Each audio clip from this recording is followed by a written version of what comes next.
paz do Senhor, meus irmãos, e uma boa noite. Estamos, mais uma vez, apresentando um estudo sobre o livro de Apocalipse. Nos nossos cultos de ensino de sexta-feira, nós nos ocupamos desse tema tão maravilhoso ligado à escatologia. Sexta passada, nós falamos sobre o arrebatamento da igreja, concluindo o assunto. E hoje, em continuidade a esse tema, eu quero falar sobre o tribunal de Cristo.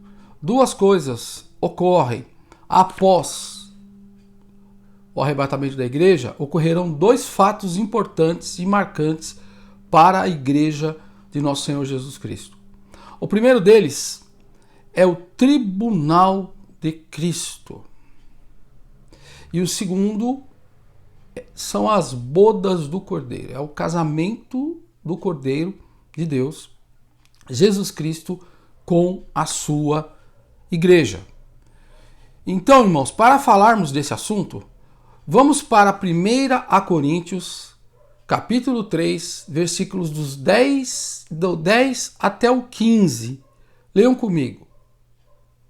Segundo a graça de Deus que me foi dada, lancei o fundamento como prudente construtor, e o outro edifica sobre ele. Porém, cada um veja como edifica. Porque ninguém pode lançar outro fundamento além do que foi posto, o qual é Jesus Cristo.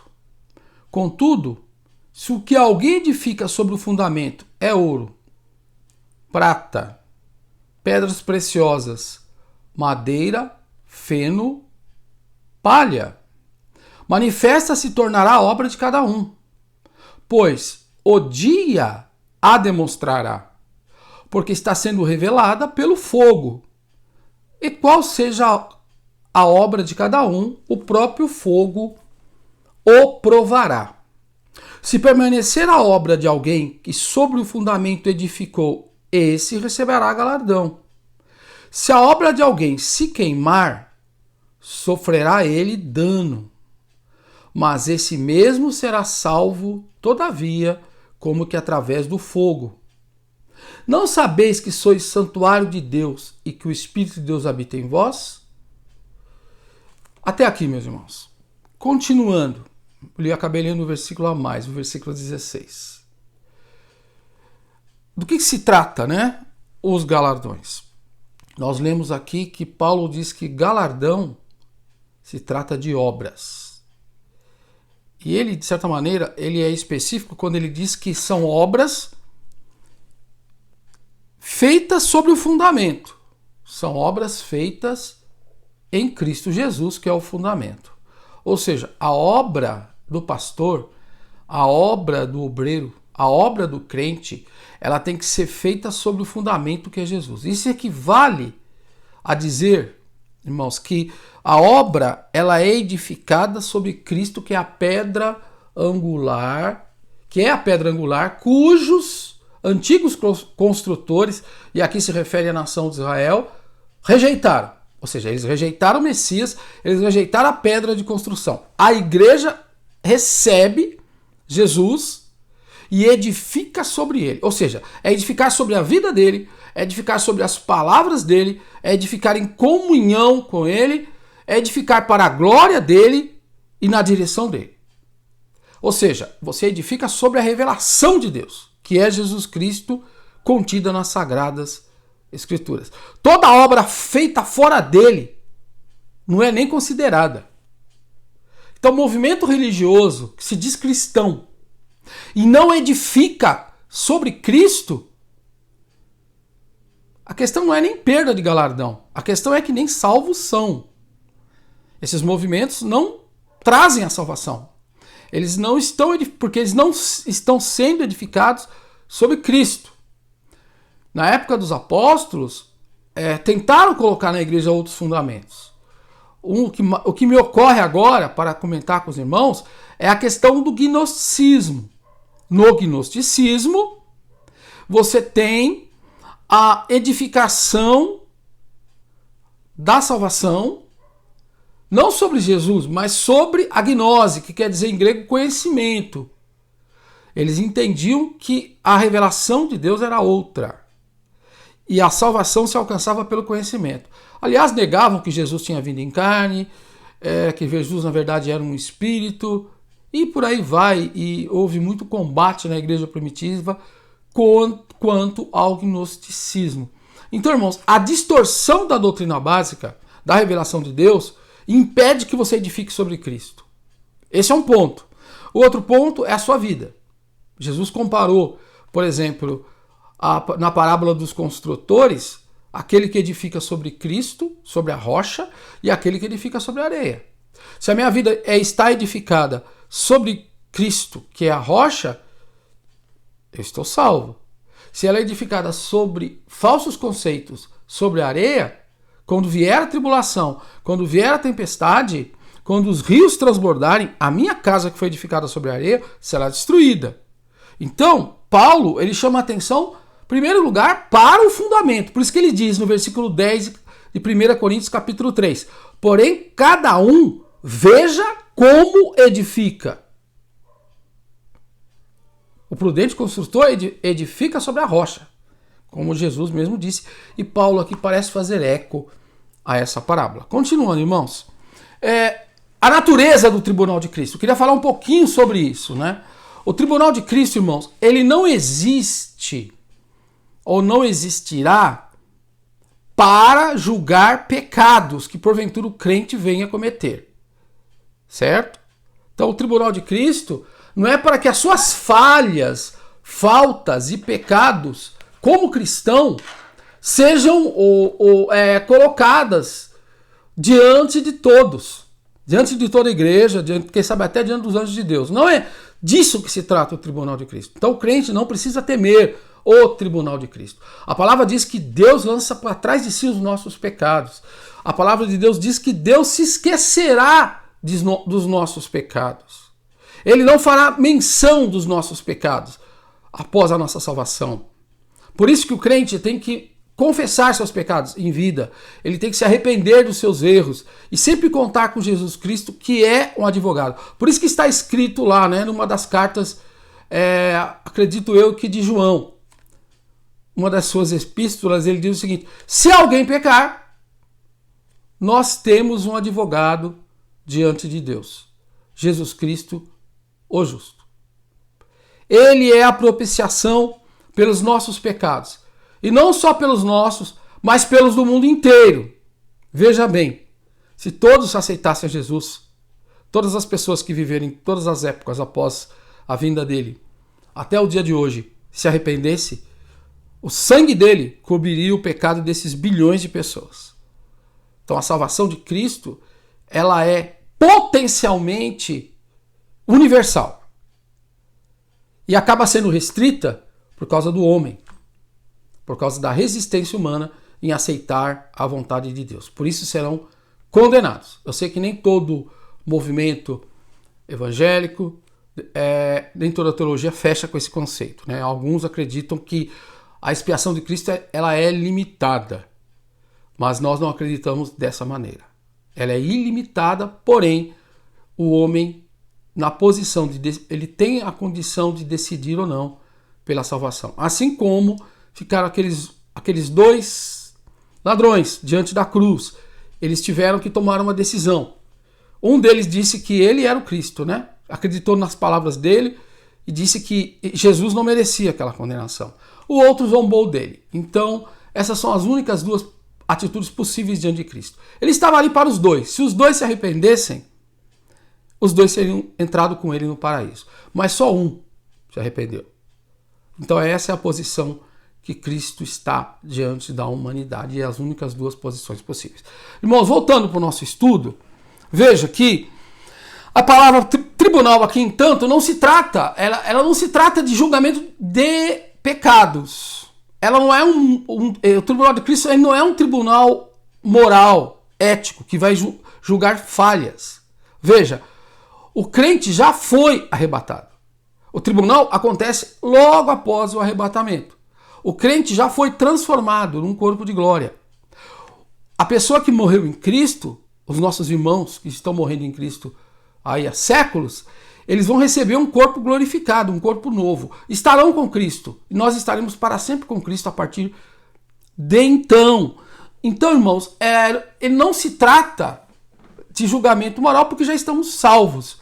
Deixando isso claro, no Novo Testamento, há duas palavras no original da língua grega, e eu só vou usar o original para fazer a exegese desses textos, porque com esses textos originais nós seremos capazes de entender melhor do que se trata esse assunto.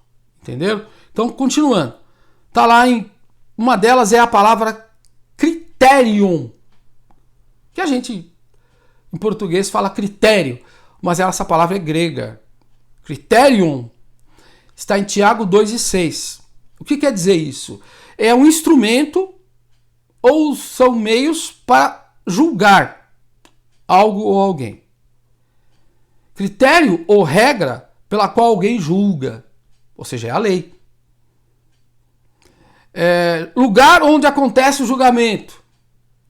Tribunal de um juiz, processo, caso, etc.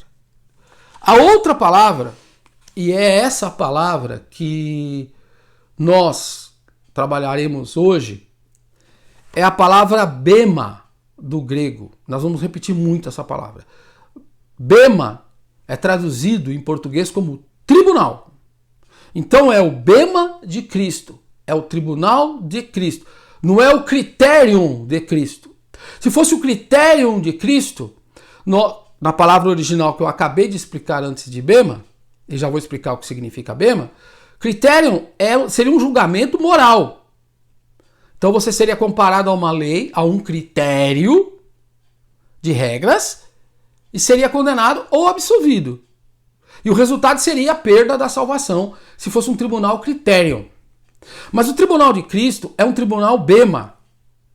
E o que é bema? Bema está lá em 1 Coríntios 3:10. Mas o que é bema? A partir de 1 Coríntios 3:10. Quando Paulo fala do tribunal de Cristo. Mas o que é bema? Irmãos, bema é local elevado, acessado por degraus. Plataforma, tribuna, assento oficial de um juiz. E teve um comentarista bíblico que disse o seguinte: nos jogos gregos de Atenas, havia uma plataforma elevada na arena, na qual se assentava o juiz dos jogos. Desse assento, o juiz recompensava a todos os vencedores. Então, bema era um assento da recompensa. Então, imagine, você tem um estádio na cidade de Atenas, e dentro desse estádio, olhando por alto, olhando tudo, há uma plataforma elevada, que olha para todos que estão competindo no estádio, na arena, e em cima dessa plataforma tem uma espécie de cadeira, ou um trono, onde se assenta um juiz. E a finalidade desse juiz, ele não vai fazer um julgamento ético, ele vai fazer um julgamento da performance dos atletas. Então ele vai julgar cada um na corrida, cada um no arremesso de peso, cada um na natação, cada um naquilo que praticou ali. Então ele vai dizer quem são os vencedores e qual o mérito deles. Basicamente é isso. Então é o julgamento da performance do atleta no estádio. Percebeu a diferença entre bema e criterium? Então vamos para o original. As duas palavras são traduzidas como tribunal ou critério, no caso de critério. Mas bema, ele é distinto. Critério, eu julgo moralmente, para condenação. Em bema, eu estou julgando a performance, as obras de alguém. Como a pessoa se comportou nos jogos. Como ela performou. Então, e essa palavra também no Novo Testamento, ela nunca foi usada em referência a um assento judicial. Então não é um tribunal, o tribunal de Cristo não deve ser temido por nós, porque ele não é um tribunal punitivo. mas é um tribunal que julgará os méritos dos competidores. No caso, ele vai julgar a nossa carreira cristã. É o que nós fizemos sobre Cristo, o que nós edificamos sobre a graça de Deus na nossa vida. Então, irmãos, bema está associada a honra e recompensa, e não a ideia de justiça e julgamento. Então, nós já definimos dessa maneira qual é a natureza do tribunal de Cristo. Então, não deve haver nos nossos corações mais nenhuma dúvida quanto a isso. Então, a palavra que o apóstolo Paulo escolheu, ela define o caráter desse tribunal. Então, em grego, irmãos, para quem gosta da língua original e de precisão na interpretação bíblica, é o bema ou bema de Christos. Bema Christos. É assim que está escrito no texto original. Esse é o tribunal de Cristo. Então, se nós fôssemos traduzir, estender, né, a tradução teria que ser algo como Tribunal Esportivo de Cristo, o tribunal que julga a performance dos atletas de Cristo. Então não é um tribunal, porque na nossa mente, por causa da nossa língua, falou tribunal, a gente imagina um juiz, uma Suprema Corte, uma corte, onde nós compareceremos e seremos julgados. Mas não da forma que você está imaginando. O nosso julgamento é de outra natureza e nós vamos continuar comentando sobre isso. É um tribunal, irmãos, de recompensas, que julgará os méritos e as obras dos crentes, nunca nossos pecados ou erros. E quando ocorrerá esse tribunal? Ele ocorrerá logo após o arrebatamento da igreja. Então, a recompensa do cristão, a recompensa do crente, ela está associada à ressurreição dos justos. Está lá em Lucas 14 e 14. Eu até gostaria de ir para lá e nós vamos ler juntos o que está escrito nesse texto. Está assim: e serás bem-aventurado pelo fato de não terem eles com que recompensar-te. A tua recompensa, porém, tu a receberás na ressurreição dos justos. E quando ocorre a ressurreição dos justos? Ela ocorre no arrebatamento da igreja. Paulo descreve isso muito bem, nós já falamos por um bom tempo sobre esse tema, eu não quero voltar nele. Mas aqui, se você ler o versículo anterior, você vai ver que antes, ao dares um banquete, convida os pobres, os aleijados, os coxos e os cegos. E ele diz, essas pessoas não têm como te retribuir. Então você está fazendo o bem e a caridade para pessoas que não têm como te pagar. Mas Deus, que vê em oculto, toda boa obra executada pelo crente será recompensada. O crente não fica sem a sua recompensa.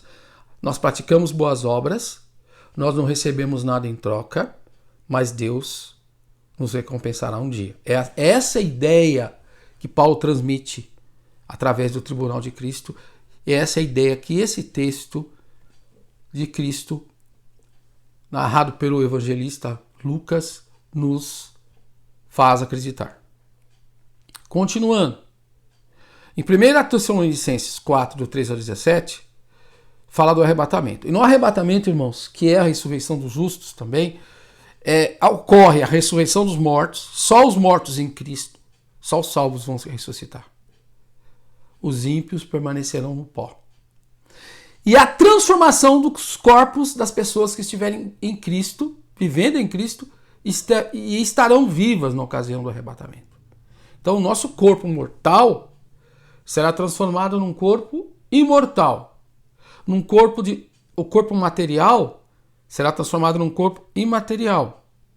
Um corpo feito de matéria grosseira e bruta, atômico, será transformado num corpo glorioso, num corpo de natureza espiritual. Mas é um corpo. Se trata de um espírito. É um corpo espiritual, de outra natureza, um corpo semelhante ao de Cristo e um corpo que é capaz de viver na presença de Deus. Está escrito que a carne e o sangue não vão herdar o reino de Deus. Mesmo porque você não suportaria a glória de Deus nos céus onde ele está. Por isso que o crente receberá também um novo corpo. E isso é a concretização da salvação.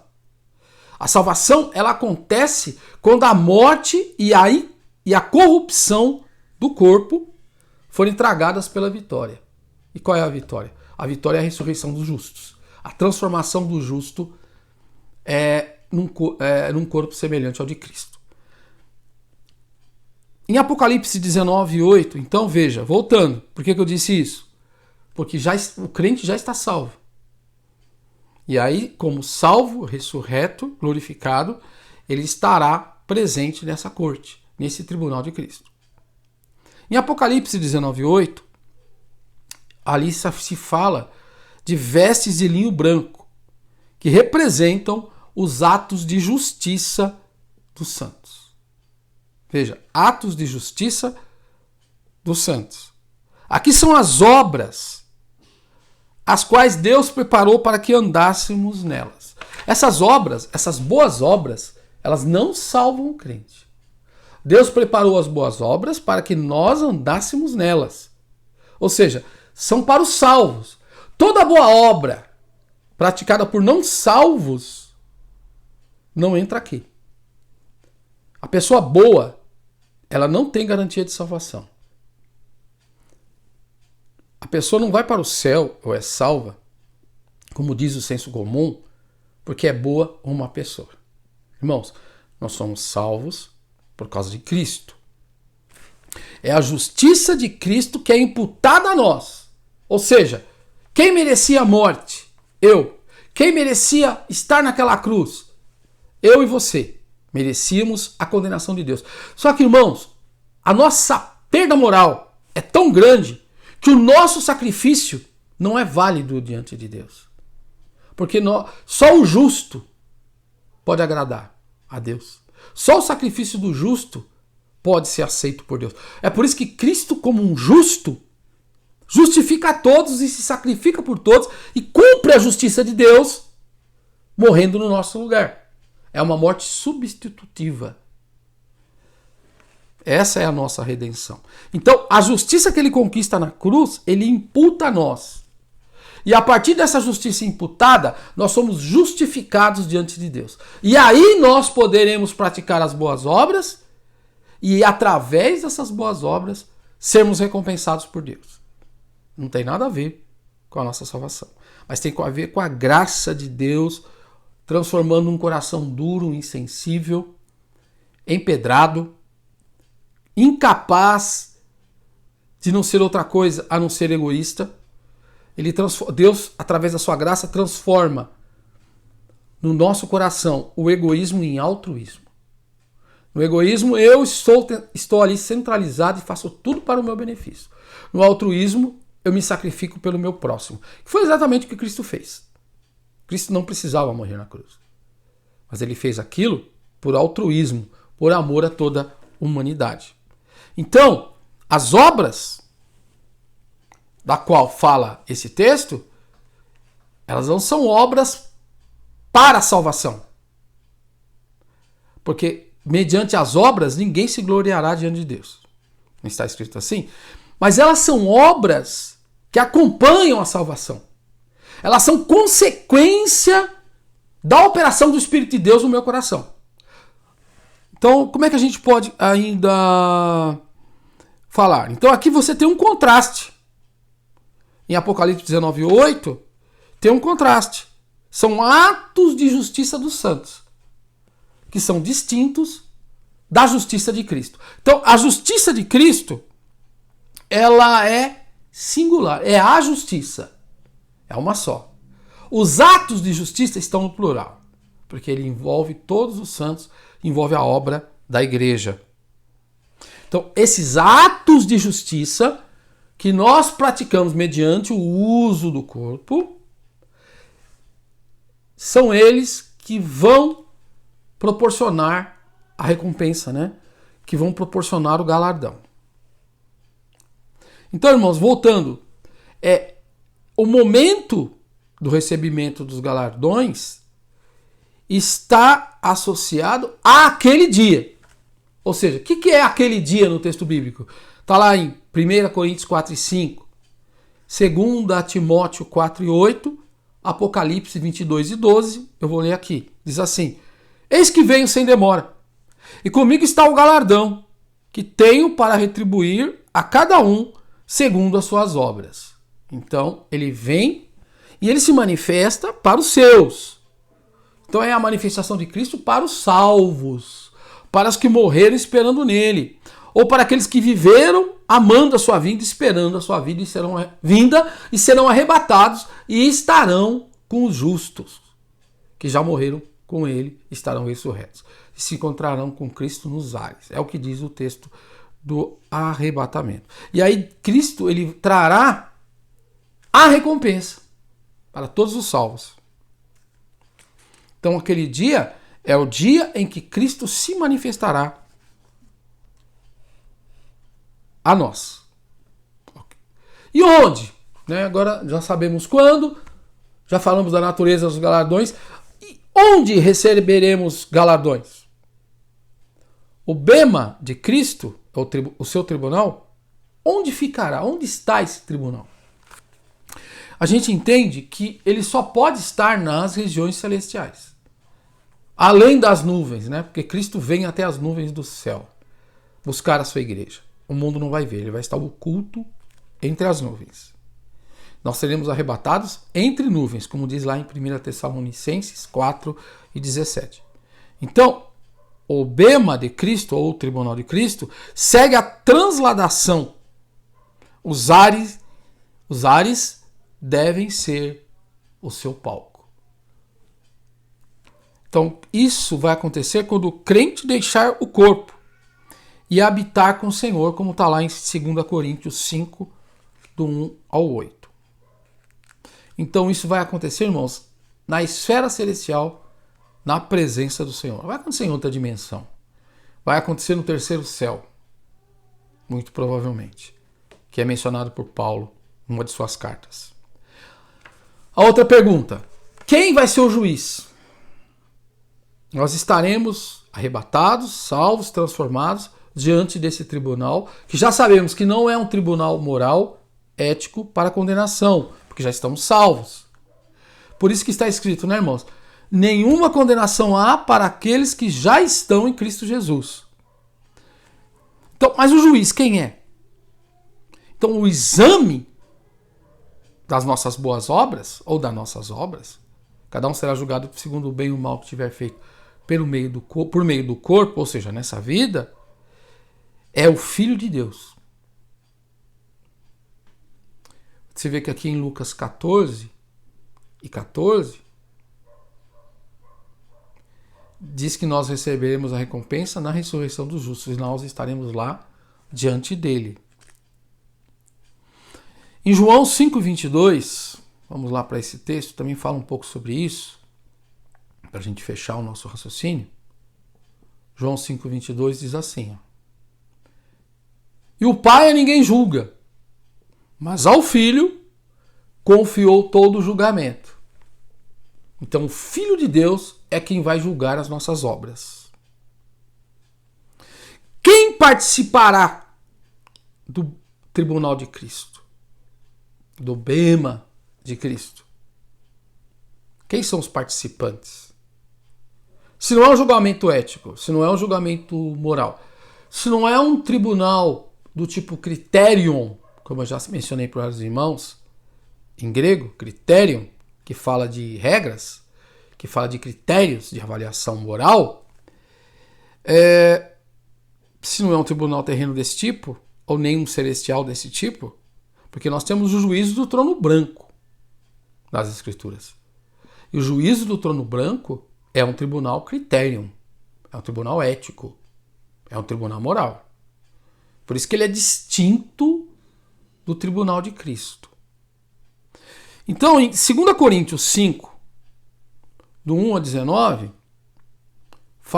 nos faz entender que apenas os crentes eu estou indo para lá para o texto para poder comentar com vocês, farão parte desse tribunal. Veja comigo, olha. Ocorrem pronomes pessoais, principalmente pronomes da primeira pessoa, relacionados à primeira pessoa do plural, que Paulo menciona em relação a ele mesmo e aos crentes. No versículo 1 de 2 Coríntios 5:1, está escrito assim: nossa casa, nós temos da parte de Deus. O nós aqui é o sujeito oculto. Em 2 Coríntios 5:2, está escrito gememos. Quem? Nós gememos. Sujeito oculto. 5:3, nós formos encontrados vestidos. Nós. Sujeito oculto. 5:4, nós o que estamos nesse tabernáculo gememos angustiados. Nós. 5:5, Deus nos preparou a nós. Os irmãos entendem? Então, nós participaremos do tribunal de Cristo. Nós quem? Os crentes, os salvos, os eleitos, os que morreram em Cristo, os que morreram na fé e os que estiverem vivos e em comunhão com Ele naquele dia. A condição para ser arrebatado, como eu mesmo já disse aos irmãos, é estar alerta. A condição é estar esperando Jesus todos os dias. A condição é tirar os nossos olhos apenas dos acontecimentos terrenos. Porque se nós ficarmos ou permitirmos que os nossos olhos ou que as nossas expectativas estejam somente ligadas às coisas dessa vida, por mais importantes que elas sejam, e vivemos uma vida horizontal, do tipo que Jesus mencionou, olha, assim como foi nos dias do dilúvio, assim será também nos dias da vinda do Filho do Homem. Comiam, bebiam, casavam, se davam-se em casamento, até que veio o dilúvio e destruiu a todos. Ou seja, não está falando necessariamente de pecado. Comer, beber, se casar não é pecado. Essas coisas em si são essenciais à vida, mas são essenciais à vida terrena. Há uma vida espiritual. Por isso que a Bíblia diz, assim se alguém está em Cristo, nova criatura é.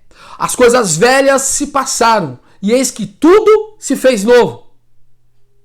E a palavra também diz que se nós nascemos de novo, se nós estamos em Cristo, nós temos que nos atentar para as coisas invisíveis, para as coisas espirituais. Paulo diz o seguinte, olha, as visíveis vão perecer, vão desaparecer, mas as espirituais são permanentes. Então, o olhar do cristão, o olhar do crente, ele tem que estar relacionado à eternidade, às coisas invisíveis, às promessas invisíveis de Deus. É nisso que nós temos que estar atentos. E aí seremos arrebatados, porque não viveremos uma vida somente preocupados com as coisas dessa vida. Por isso que está lá no sermão. É a abertura praticamente do sermão da montanha. Não andeis ansiosos por coisa alguma, nem pelo que haveis de comer e nem pelo que haveis de beber. Não está escrito assim? E assim, o Senhor Jesus diz que os gentios, ou seja, as gentes, os que não conhecem a revelação de Deus, os que não são de Israel naquela época, eles vivem preocupados com o dia a dia. Mas quem é de Israel, quem conhece a revelação de Deus, ele não pode andar, ele tem que confiar em Deus. E Jesus, ele usa a natureza para dizer por que nós temos que confiar em Deus. Ele fala dos passarinhos, que são alimentados. Ele fala que Deus veste a erva do campo, que hoje existe e amanhã lançada no forno, para fazer perfume, como os antigos faziam. E ele diz, Deus não vai ter mais cuidado de vocês? Muito mais cuidado de vocês? Ó homens de pequena fé. Então, irmãos, nós não podemos cair nessa armadilha. Nós vivemos dias difíceis, dias atribulados no mundo inteiro, por causa da pandemia.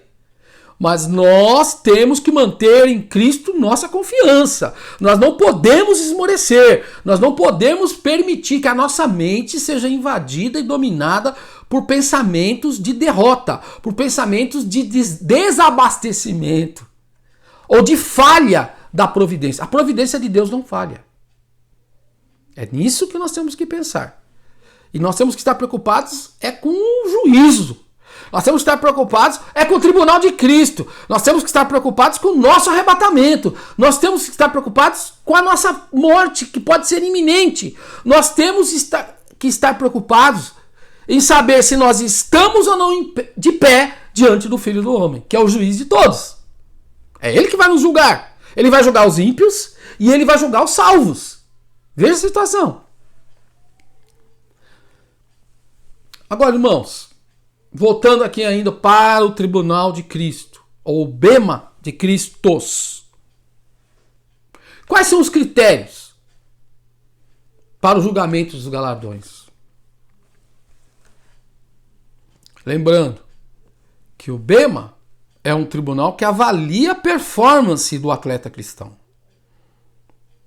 Lembram do uso dessa palavra nos Jogos de Atenas. Lembra que Paulo até disse que nós temos que correr a nossa carreira cristã de forma semelhante aos que praticavam os atletas, aos que estavam nos Jogos Olímpicos? Porque as Olimpíadas foram inventadas na Grécia Antiga, na cidade de Olímpia, e se espalharam por todas as cidades do Império Grego, da Grécia Antiga. Então, veja, Paulo está dizendo que aqueles que correm no estádio, eles correm para uma coroa, para receber uma coroa.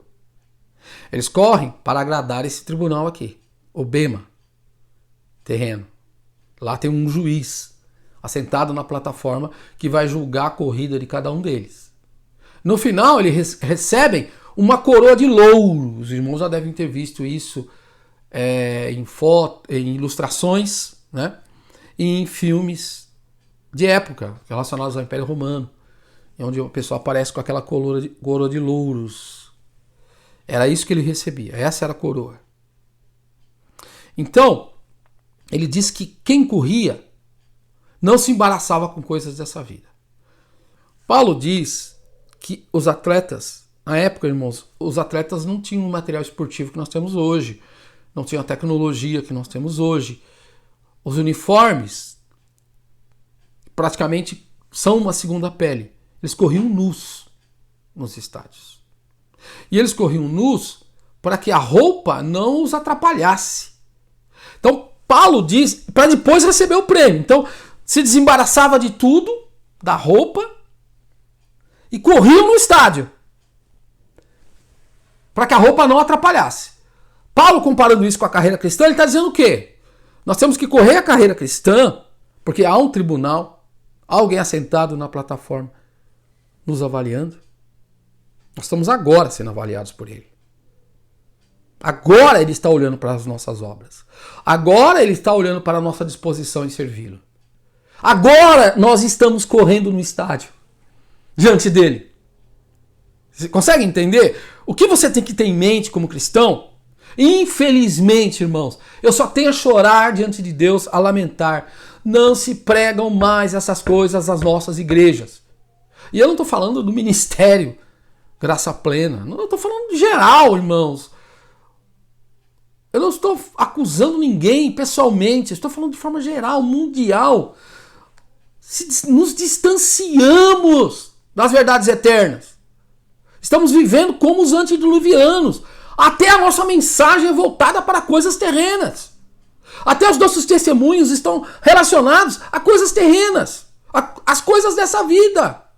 Nós temos que despertar, nós temos que nos acordar. Há alguém assentado no tribunal, há alguém assentado na plataforma nos avaliando, avaliando a minha corrida, avaliando a minha performance, avaliando o meu sacrifício, avaliando o meu desembaraço diante dele, diante da revelação dele. Eu estou me despindo daquilo que me atrapalha, das minhas preocupações diárias, das minhas preocupações terrenas. Eu estou me despindo, às vezes até da minha vida social, para agradar a Cristo. Eu estou me despindo. Os atletas corriam nu para levar o prêmio. E ele diz, e nós, que corremos uma corrida especial, espiritual, estamos fazendo isso? Nós estamos nos desembaraçando daquilo que nos atrapalha, das coisas dessa vida. E veja, eu não estou falando de pecados. Eu estou falando de obrigações terrenas. Eu estou falando de coisas que pesam sobre nós. Eu não estou dizendo que o crente tem que ser alienado em relação ao mundo. Não é isso. Nós somos pais. Nós somos profissionais.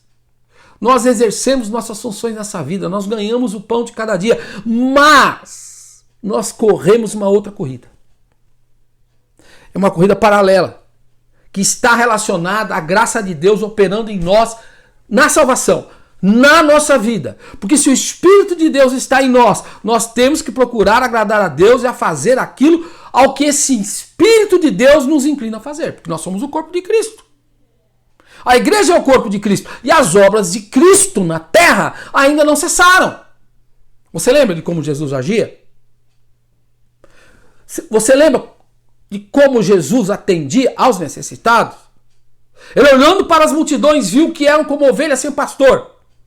E ele se apiedou. Ele viu que os doutores da lei, ele viu que aqueles homens estavam esquecendo do povo de Deus. Estavam esquecendo de ensinar a palavra de Deus. E eles mesmos perderam o contato com o Espírito da lei, com o Espírito da revelação de Deus, com o Espírito da palavra. Há mais de 400 anos, Deus não falava em Israel. Então o Filho de Deus, ele olha para aquelas pessoas, muitos enfermos, endemoniados, em pecados, perdidos espiritualmente, deprimidos e sedentos pela verdade. E Jesus olha para eles e se move de íntima compaixão. E aí ele passa a pregar e a ensinar a palavra de Deus. A ponto das multidões dizerem dele: nunca homem algum jamais falou como ele. E a palavra diz: porque ele os ensinava como quem tem autoridade, e não como os escribas e fariseus. Nós estamos com as igrejas lotadas de escribas, de gente que conhece a letra da palavra, de gente que conhece a doutrina, mas que só conhece. São escribas.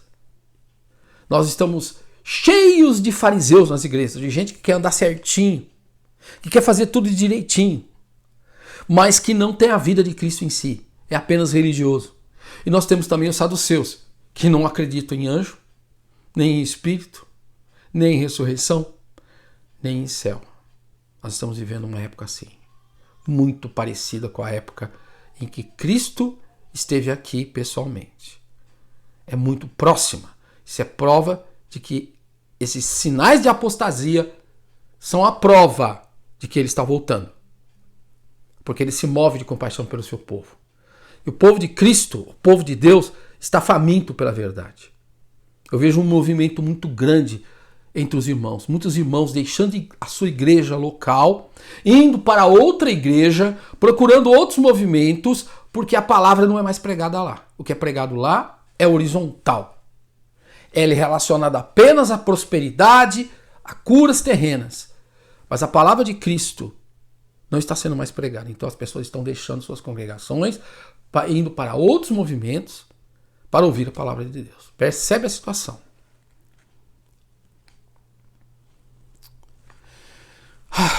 Irmãos, continuando. Nós temos poucos minutos para encerrar e eu quero fazer esse encerramento e eu estou percebendo que eu não vou conseguir terminar esse assunto hoje. Eu não vou ficar me estendendo muito, mas vamos fazer uma pequena conclusão e vamos deixar o caminho aberto para continuarmos na nossa próxima, vamos dizer assim, apresentação no culto de ensino de sexta-feira. Então, ainda falando sobre a questão desse tribunal, esse tribunal, ele é um tribunal de retribuição. Veja que eu acabei de fazer uma distinção, né, do que importa nesse tribunal. Importa fazer a vontade de Deus.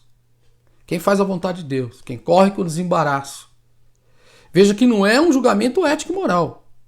Nós estamos falando de obras e não de salvação. O crente não deveria estar só preocupado com a sua salvação. Paulo tinha uma preocupação, que ele dizia o seguinte, olha, eu não posso pregar o meu evangelho somente baseado num esforço humano. Eu tenho que pregar o evangelho na vontade de Deus. Quer um exemplo? Vamos dar um exemplo que fica mais fácil de entender. Paulo, ele saiu para pregar.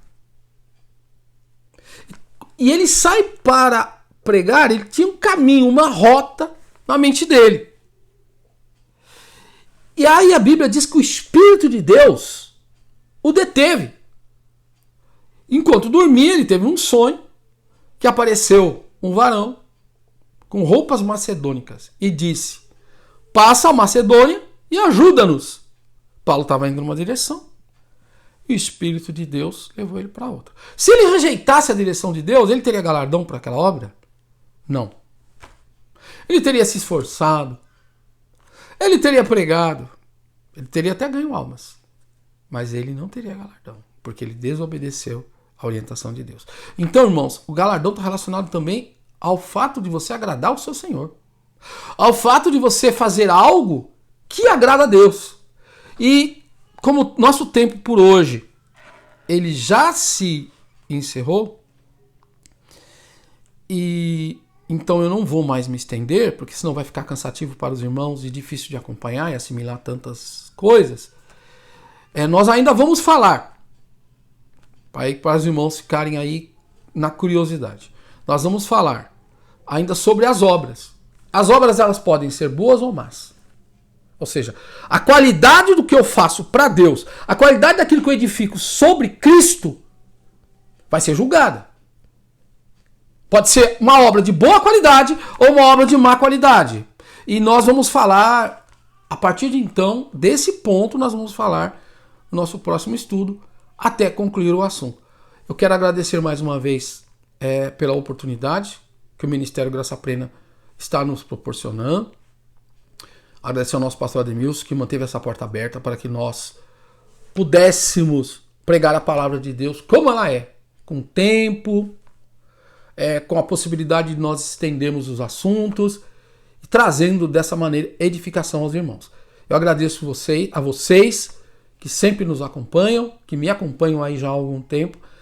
Essa série de estudo não começou agora, né?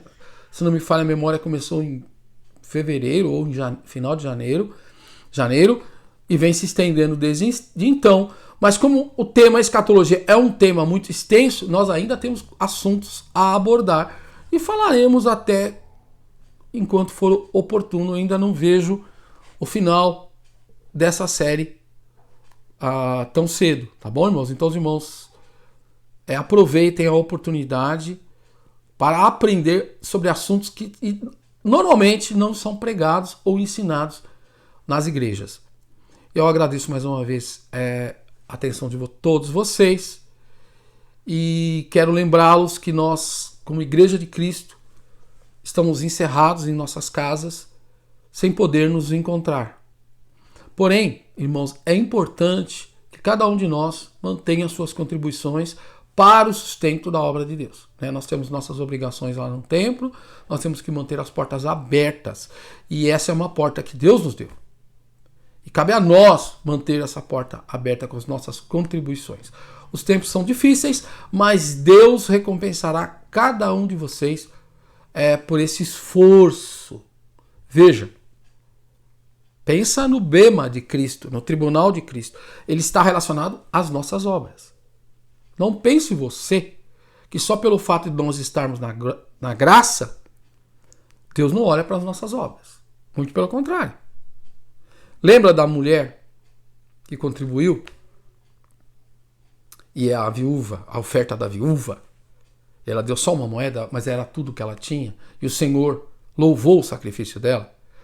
Os olhos do Senhor estão atentos às nossas obras, inclusive às nossas contribuições. E fazemos isso não para sermos salvos, não para comprar bênçãos ou comprar lugar no céu, porque a nossa salvação não depende disso. Mas o Senhor também julgará as nossas obras. Que Deus vos abençoe e que esteja com vocês todos, com todos nós, nessa hora tão difícil. Que a graça do Senhor Jesus fale melhor em nossos corações e nós possamos continuar com esse assunto. Eu agradeço a oportunidade, em nome de Jesus, e me despeço de vocês. Amém.